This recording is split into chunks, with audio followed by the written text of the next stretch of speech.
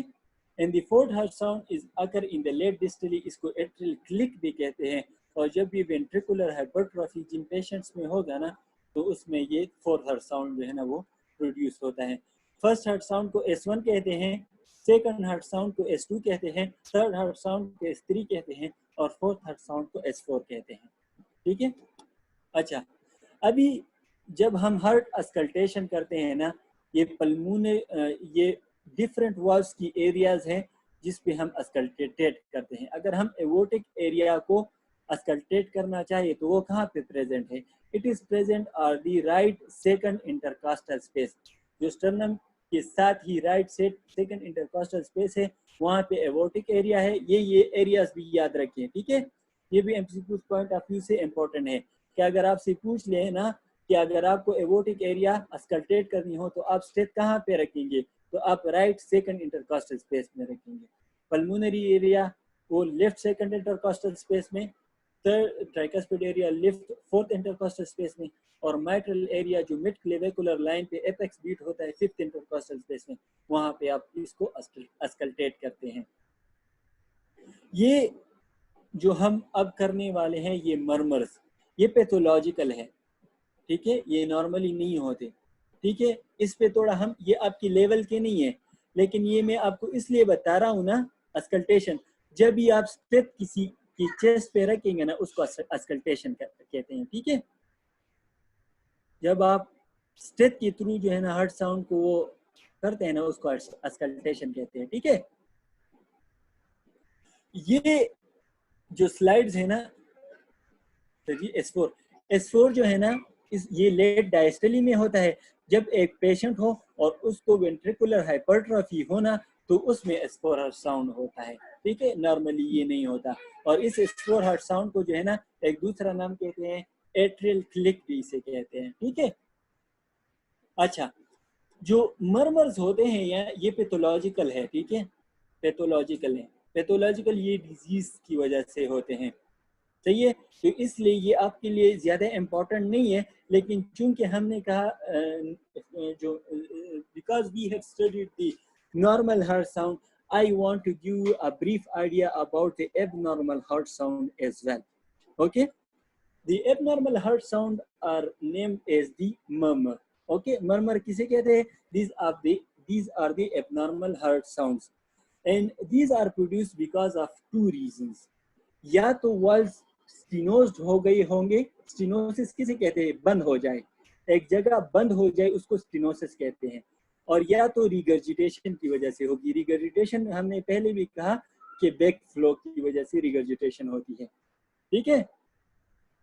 तो ये याद रखें, ये अगर आपको फिजियोलॉजी ऑफ द हार्ट का पता होगा ना, तो आप ये कह सकेंगे कि सिस्टोलिक मरमर कहाँ पे होंगे और डायस्टोलिक मरमर कहाँ पे होंगे, ठीक है।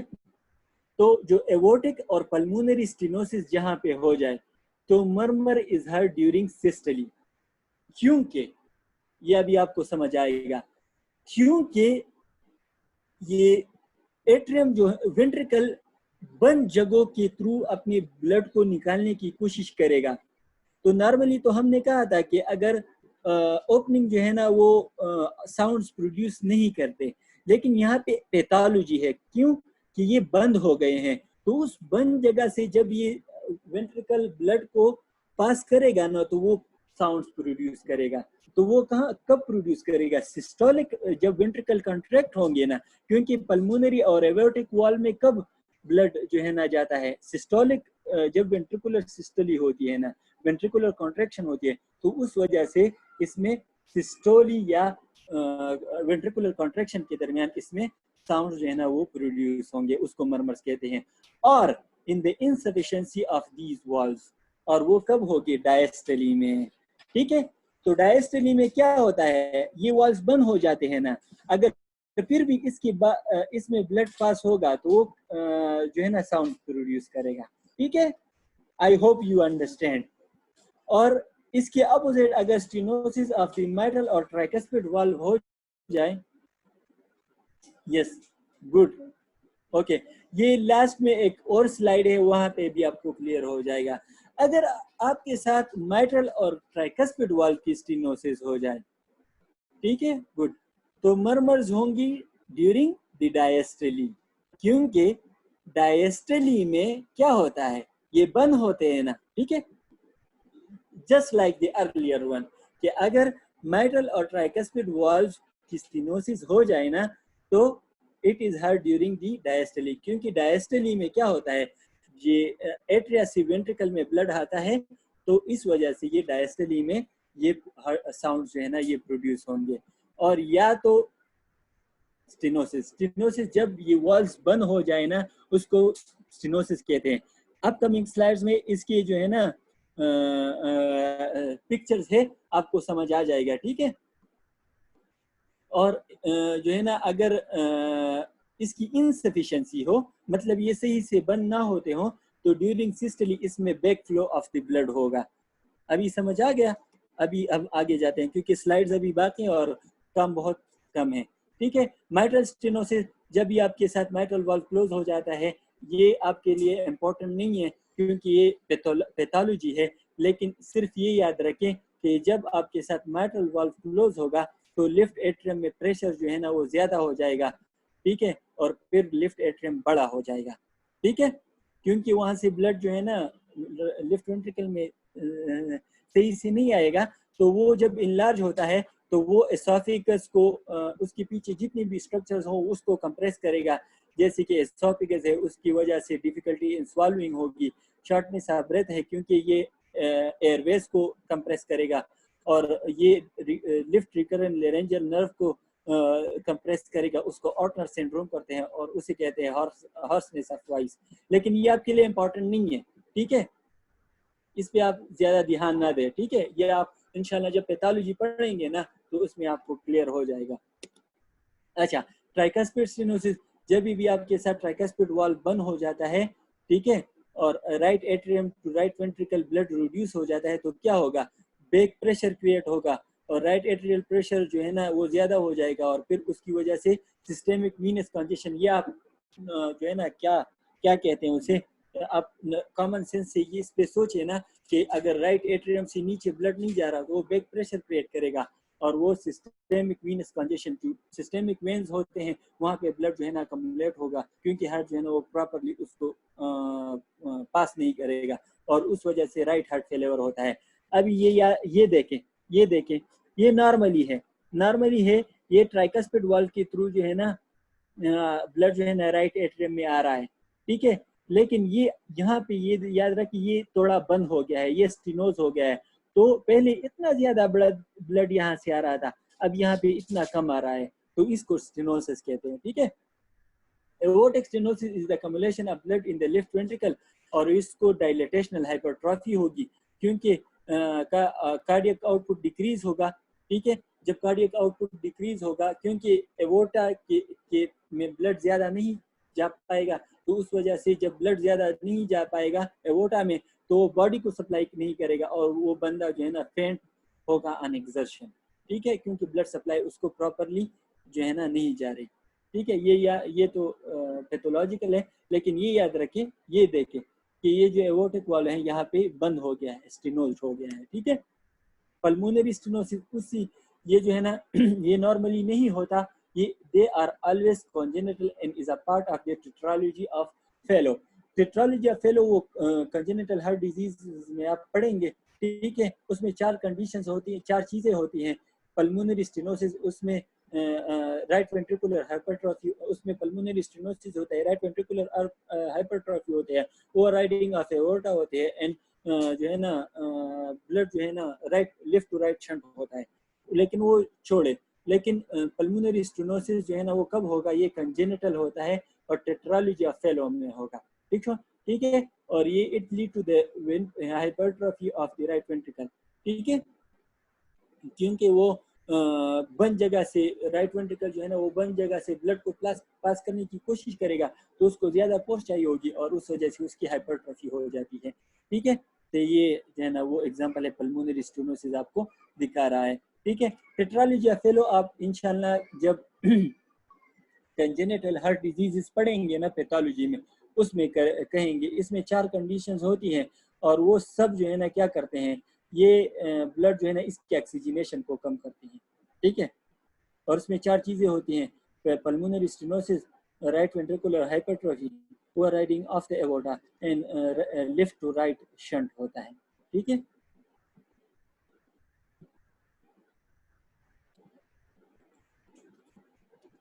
हाँ, जैसे मैंने पहले कहा कि अगर मेटल ये आप अगर इस पे कॉमन सेंस लगाए ना, अगर आप फिजियोलॉजी वाले नॉलेज से, तो आपको ये पता लग जाएगा। ये एमसीक्यूज पॉइंट ऑफ व्यू से बहुत इंपॉर्टेंट है कि मेटल स्टेनोसिस एओर्टिक रिगर्जिटेशन में डायस्टोलिक मर्मर होगा, ट्राइकस्पिड स्टेनोसिस और पल्मोनरी रिगर्जिटेशन। आप फिजियोलॉजी अप्लाई करें ना तो आपको ये पता लग जाएगा कि डायस्टोलिक क्यों होगा और यहाँ पे डायस्टोलिक क्यों होगा, ठीक है। ये बात याद रखिए, जब भी आपके साथ एओर्टिक स्टेनोसिस होगी ना तो उसमें एक खास मरमर का नाम है, उसे कहते हैं क्रेसेंडो डी क्रेसेंडो सिस्टोलिक एजेक्शन मरमर। ये एमसीक्यूज पॉइंट ऑफ व्यू से बहुत इंपॉर्टेंट है कि अगर एओर्टिक स्टेनोसिस हो तो कौन सा मरमर होगा, तो आप कहेंगे कि क्रेसेंडो डी क्रेसेंडो सिस्टोलिक एजेक्शन मरमर। और माइट्रल वॉल्व जब रिगर्जिटेशन उसकी होगी तो सिस्टोलिक मरमर होगा। पल्मोनरी स्टेनोसिस और ट्राइकस्पिड रिगर्जिटेशन में सिस्टोलिक मरमर होगा। और पीडीए पेडेंडक्टस आर्टेरियोसिस ये एक कंजेनिटल डिजीज है, प्रॉब्लम है कि, और उसमें एक ये एमसीक्यू पॉइंट ऑफ व्यू से इंपॉर्टेंट है कि पीडीए में कौन सा मरमर होता है, तो कंटिन्यूअस मशीन लाइक मरमर जो है ना वो होता है। तो अभी हम इंशाल्लाह हमारा क्लास खत्म हो गया। अभी अगर इसके बाद भी आपको थोड़ा सा कोई मसला